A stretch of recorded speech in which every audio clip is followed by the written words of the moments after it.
குடியரசு துணைத் தலைவர் தேர்தல் நாளை நடைபெறுவதை முன்னிட்டு எதிர்க்கட்சி உறுப்பினர்களுக்கான மாதிரி வாக்கெடுப்பு இன்று நடைபெற உள்ளது.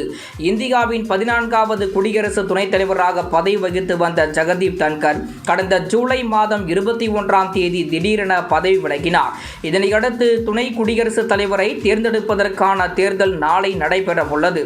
இந்த தேர்தலில் பாஜக தலைமையிலான தேசிய ஜனநாயக கூட்டணி கட்சி சார்பில் தமிழ்நாட்டைச் சேர்ந்தவரும் மராட்டிய மாநிலத்தின் தற்போதைய ஆளுநருமான சி.பி. ராதாகிருஷ்ணனும், எதிர்க்கட்சிகளின் இண்டி கூட்டணி சார்பில் உச்சநீதிமன்ற முன்னாள் நீதிபதியும் தெலுங்கானாவைச் சேர்ந்தவருமான பி. சுதர்ஷன் ரெட்டி போட்டியிடுகிறார்.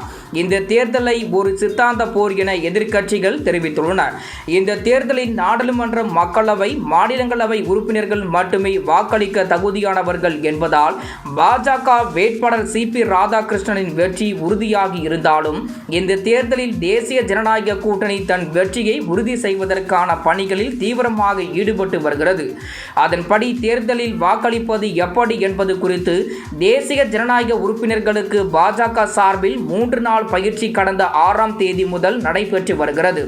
மேலும் தேசிய ஜனநாயக கூட்டணியின் அனைத்து நாடாளுமன்ற உறுப்பினர்களுக்கும் பிரதமர் மோடி இன்று இரவு விருந்து அளிக்க உள்ளார். இதற்கிடையே இந்தியா கூட்டணி சார்பில் மாதிரி வாக்கெடுப்பு இன்று மதியம் 2:30 மணிக்கு நாடாளுமன்ற மைய மண்டபத்தில் நடைபெறவுள்ளது குறிப்பிடத்தக்கது.